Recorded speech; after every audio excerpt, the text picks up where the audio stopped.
Hello everyone, welcome to the commerce school. मैं हूं तमन्ना और आज की क्लास में हम पढ़ने वाले हैं इंडियन कॉन्ट्रैक्ट एक्ट 1872। ये हमारे लेक्चर 5 है। इससे पहले 4 क्लासेस हो चुकी है। आज की क्लास का टॉपिक रहेगा कैपेसिटी टू कॉन्ट्रैक्ट।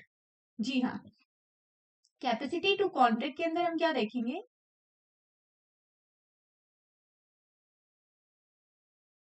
कि कौन कौन एलिजिबल है कॉन्ट्रैक्ट में एंटर होने के लिए। किसी भी पार्टी के साथ एग्रीमेंट करने के लिए कौन कौन एलिजिबल होते हैं, कौन लोग एलिजिबल नहीं होते हैं, कब आप कॉन्ट्रैक्ट साइन कर सकते हो या एग्रीमेंट साइन कर सकते हो, किस केस में आप नहीं कर सकते हो।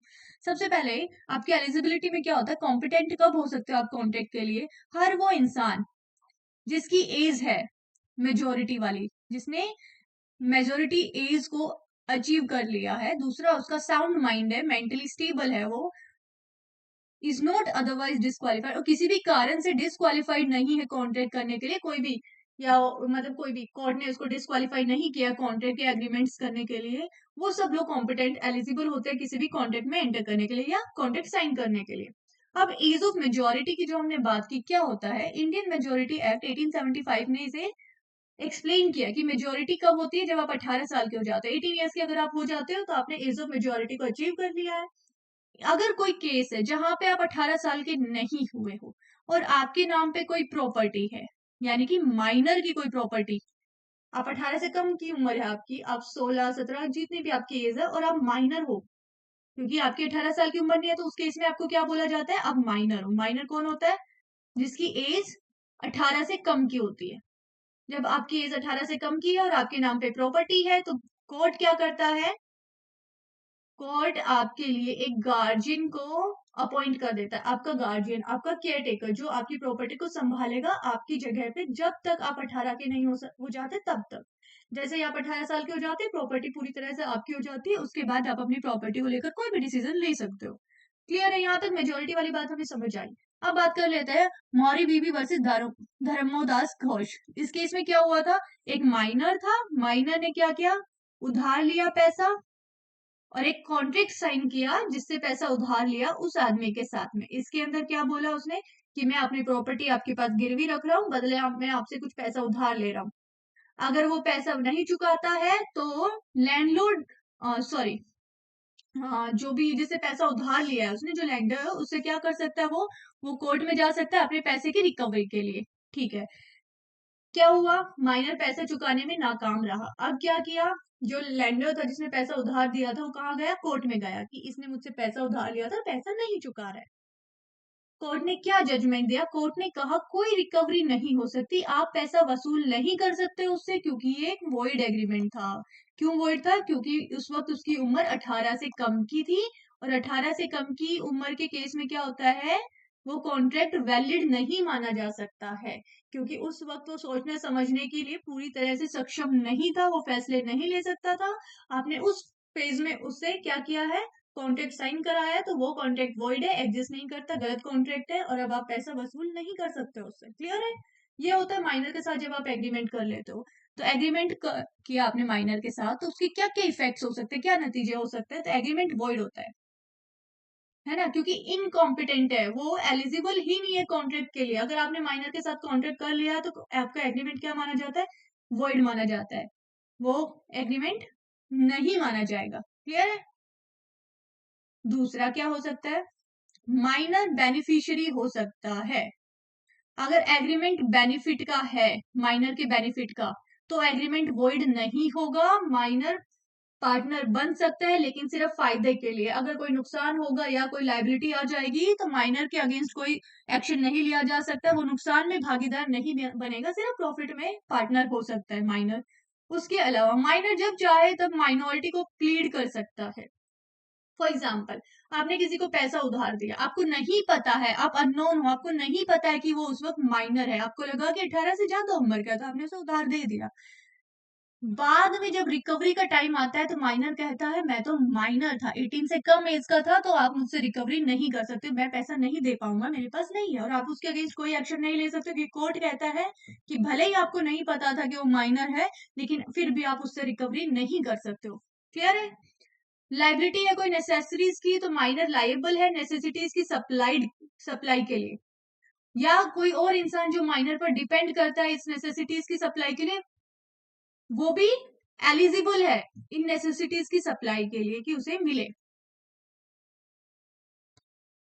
Contract by guardian are valid. जैसे अभी अभी मैंने आपको बताया कि अगर आपकी 18 से कम उम्र है तो कोर्ट क्या करता है, आपके लिए गार्जियन अपॉइंट कर देता है। If contract is for benefit of minor, if guardian has the authority to enter into such contract, अगर माइनर के बेनिफिट के लिए कोई कॉन्ट्रैक्ट है और गार्जियन के पास ये अथॉरिटी है कि वो ऐसे कॉन्ट्रैक्ट में साइन कर सकता है बिहाफ ऑफ माइनर, तो इन दैट केस वो कॉन्ट्रैक्ट क्या रहेगा, वैलिड रहेगा। यानी कि आपका गार्जियन अपॉइंट कर रखा है गवर्नमेंट ने या कोर्ट ने आपका गार्जियन अपॉइंट कर दिया है। दूसरी बात, उस गार्जियन के पास ये अथॉरिटी है कि वो आपके बिहाफ पे कॉन्ट्रैक्ट में साइन कर सकता है। तीसरी बात, वो कॉन्ट्रैक्ट माइनर के बेनिफिट के लिए होना चाहिए, सिर्फ उसके बेनिफिट के लिए, लॉस का कोई कॉन्ट्रैक्ट नहीं होगा, लाइबिलिटी का कोई कॉन्ट्रैक्ट नहीं, उसके बेनिफिट का कॉन्ट्रैक्ट है, गार्जियन के पास अथॉरिटी है, कोर्ट ने गार्जियन अपॉइंट कर रखा है, इन दैट केस वो कॉन्ट्रैक्ट क्या रहेगा, वैलिड रहेगा। क्लियर है? यानी कि ऐसा नहीं हो सकता कि आप माइनर और आपकी प्रॉपर्टी का केयर टेकर गार्जियन आपका जो है वो बेच दे प्रॉपर्टी, वो तो लॉस वाली चीज हो गई। वो आपके जब तक आप 18 ईयर्स के नहीं हो जाते वो प्रॉपर्टी नहीं बेच सकता है, वो सिर्फ आपके बेनिफिट की चीजें कर सकता है। Ratification of agreement not permitted, minor on attaining majority, जैसे ही मेजोरिटी को अचीव कर लेगा, माइनर 18 से कम का था, जैसे ही वो 18 का हो जाता है, can't validate any agreement which was entered into when he was minor as the agreement was void। तो जब वो 18 से कम का था, उसकी एज 18 से कम की थी, तब उसने कोई कॉन्ट्रैक्ट साइन किया होगा। अब वो 18 का हो गया है, अब वो उस कॉन्ट्रैक्ट को वैलिडेट करना चाहता है तो वो नहीं पॉसिबल है, क्योंकि जब उसने कॉन्ट्रैक्ट साइन किया था तब वो 18 से कम का था, वो कॉम्पिटेंट नहीं था। अब अगर वो चाहे कि मैं उसको वैलिडेट कर दूं उस कॉन्ट्रैक्ट को, कि अब मैं वैलिडेट कर देता हूँ कि भाई मैंने तब 18 से बाद जब वो साइन किया था, मैं उस कॉन्ट्रैक्ट को अभी भी कंटिन्यू करना चाहता हूँ, ये नॉट पॉसिबल है, क्योंकि जब उसने साइन किया था उसी टाइम पे वो कॉन्ट्रैक्ट क्या था, वॉइड था, तभी वो वैलिड नहीं था, तो अभी वैलिड कैसे हो जाएगा। क्लियर है? साउंड माइंड से हम क्या समझते हैं, हमने 3 कंडीशन बताई थी आपको शुरू में कि आप कब साइन कर सकते हो। एक तो आपकी एज 18 प्लस होनी चाहिए, दूसरा आपका साउंड माइंड होना चाहिए। तो साउंड माइंड, साथ में आप डिसक्वालिफाइड नहीं हो कॉन्ट्रैक्ट साइन करने के लिए। तो सबसे पहले बात कर लेते हैं साउंड माइंड क्या होता है।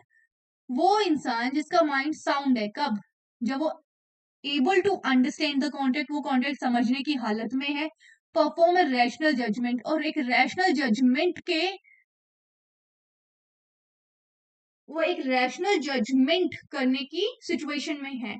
लो प्रिज्यूम करता है दैट हर इंसान क्या है, साउंड माइंड का है। A person who is of unsound mind, कोई ऐसा इंसान है जो है ना टाइम टू टाइम अपना होश खो देता है ना। वैसे तो वो क्या है, साउंड माइंड है, वो मेंटली स्टेबल है, सब ठीक है, लेकिन ओकेजनली कभी कभी क्या होता है, वो इनस्टेबल हो जाता है, उसका माइंड कभी कभी क्या है, इनस्टेबल हो जाता है। लेकिन वो ऐसे केस में भी कॉन्ट्रैक्ट साइन कर सकता है। कैसे, कि जब उसने वो साउंड, उसका साउंड माइंड है, वो टेम्परेरी पीरियड के लिए है, हमेशा उसका दिमाग जो है वो स्टेबल नहीं रहता, लेकिन कभी कभी अनस्टेबल हो जाता है दिमाग, कभी कभी स्टेबल है। तो जब उसका माइंड स्टेबल था तब उसने कोई कॉन्ट्रैक्ट साइन किया हो, तो बाद में भले ही वो अनस्टेबल हो रहा है, स्टेबल हो रहा है, जो भी चल रहा है, लेकिन जब उसने कॉन्ट्रैक्ट साइन किया था उस वक्त वो स्टेबल माइंड था, उसका दिमाग ठीक था उस वक्त, तो वो कॉन्ट्रैक्ट क्या है, वैलिड है। क्लियर है?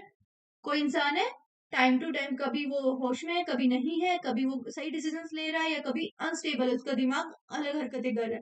तो इस केस में क्या हो सकता है कि जब उसका माइंड स्टेबल था, ठीक था, डिसीजन लेने की कंडीशन में था, उसने उस वक्त कॉन्ट्रैक्ट साइन कर लिया है, तो वो कॉन्ट्रैक्ट अब वैलिड है। जो बर्डन रहेगा प्रूव करने का कि जो पर्सन है वो अनसाउंड माइंड का है कॉन्ट्रैक्ट साइन करने के टाइम पे, वो किसके ऊपर रहेगा, the person who challenges the validity of contract. ये कौन प्रूव करेगा कि भाई जब उस कॉन्ट्रैक्ट साइन किया गया था उस वक्त वो आदमी अनस्टेबल था, ये उस इंसान के ऊपर रहेगा।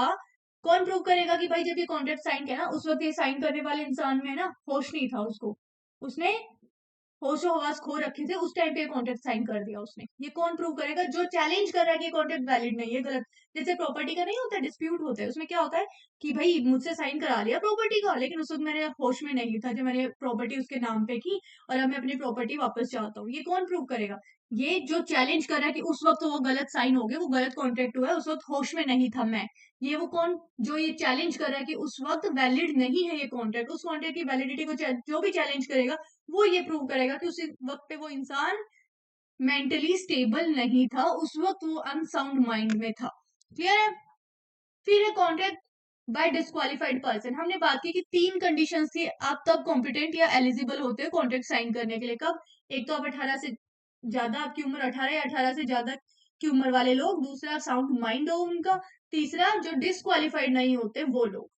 अब कौन, अगर आप डिस्क्वालिफाइड कब हो सकते हो? Those who are other than unsound mind and minor को छोड़कर जो लोग बचते हैं, जो कैपेबल नहीं है entering into contract either wholly or partially, such contracts are void. यानी कि वो लोग जो अनसाउंड माइंड को हटा दो, माइनस को हटा दो, उसके बाद जो बच जाते हैं लोग जो किसी भी तरह से कॉन्ट्रैक्ट में साइन करने के लिए एलिजिबल नहीं है, वो सब के साथ अगर आप कॉन्ट्रैक्ट करते हो तो वॉइड है कॉन्ट्रैक्ट। कैसे? जैसे कोई company, disqualified person, a legal person can enter into contract in its own name, however disqualified for such contracts which fall outside the object clause of memorandum। अगर कोई मेमोरेंडम किसी की भी कंपनी के एमओएम में अगर नहीं दिया हुआ है वो क्लोज, और उस क्लोज में कोई कॉन्ट्रैक्ट में साइन कर रही है कंपनी, तो वो डिस्क्वालिफाइड है। क्लियर है? ऐसा कॉन्ट्रैक्ट वैलिड नहीं होगा, वॉइड है वो कॉन्ट्रैक्ट। कोई एलियन एनिमी है, cancellation of existing contract, no fresh contract can be entered. Alien country है कोई, एलियन एनिमी है कोई भी कंट्री जिसके साथ आपके अच्छे रिलेशंस नहीं है, उस कंट्री के साथ में अगर आप कोई कॉन्ट्रैक्ट साइन कर रहे हो, सबसे पहले तो अगर कोई कॉन्ट्रैक्ट अभी चल रहा है तो उसको कैंसिल कर दो, कोई फ्रेश कॉन्ट्रैक्ट आप उस कंट्री के साथ में साइन मत करो। क्यों? क्योंकि दोनों केसेस में क्या होगा, आपको सेंट्रल गवर्नमेंट की परमिशन चाहिए होगी। अगर एग्जिस्टिंग कॉन्ट्रैक्ट को कंटिन्यू करना है या कोई और कॉन्ट्रैक्ट आपको साइन करना है दुश्मन देश के साथ में, तो सेंट्रल गवर्नमेंट की परमिशन के बिना आप नहीं कर सकते हो। अगर आप कर रहे हो तो वो कॉन्ट्रैक्ट वॉइड माना जाएगा। उसके अलावा फॉरेन जो डिप्लोमेट्स होते हैं ना, जिस दूसरी कंट्रीज के एम्बेसडर होते हैं हमारी कंट्री में है, तो राइट टू शू अदर्स, उनके साथ कोई कॉन्टेक्ट करोगे डिस्क्वालिफाइड है पहले तो, क्योंकि वो दूसरे देश के एम्बेसडर्स हैं। लेकिन आप उसको शू कब कर सकते हो? Where he submits himself to court, where approval of central government is obtained. तो ऐसे लोग क्या है, डिस्क्वालिफाइड होते हैं कॉन्ट्रैक्ट करने के लिए। दूसरा, कन्विक्ट है आप, एग्जिस्टिंग कॉन्ट्रैक्ट इज सस्पेंडेड। अगर अभी कोई कॉन्ट्रैक्ट है आप पे आपके साथ में तो सस्पेंड हो जाएगा टिल द इन्वेस्टिगेशन कंप्लीट होने तक। कोई फ्रेश कॉन्ट्रैक्ट आपके साथ नहीं किया जा सकता है। कन्विक्ट मतलब आपके ऊपर कोई केस था और अभी आप क्या है, उस केस में आप हार चुके हो और आपके ऊपर एलिगेशन प्रूव हो चुके हैं, अब आप कैदी हो या आपके ऊपर आप क्रिमिनल हो, तो आपके साथ कोई भी कॉन्ट्रैक्ट, एग्जिस्टिंग कॉन्ट्रैक्ट अगर कोई होगा तो सस्पेंड कर दिया जाएगा जब तक कि इन्वेस्टिगेशन कंप्लीट नहीं हो जाती, कोई फ्रेश कॉन्ट्रैक्ट आपके साथ नहीं किया जा सकता है। क्लियर है? तो आज की क्लास में हमने पढ़ा कि कौन से लोग कॉन्ट्रैक्ट करने के लिए एलिजिबल होते हैं, क्या क्या एलिजिबिलिटी है, कॉम्पिटेंट कब होते हो, कब किन केसेस में वैलिड या इनवैलिड हो जाएगा आपका कॉन्ट्रैक्ट। तो आज की क्लास में इतना ही, अब हम मिलेंगे नेक्स्ट क्लास में नए टॉपिक के साथ, तब तक के लिए बाय बाय।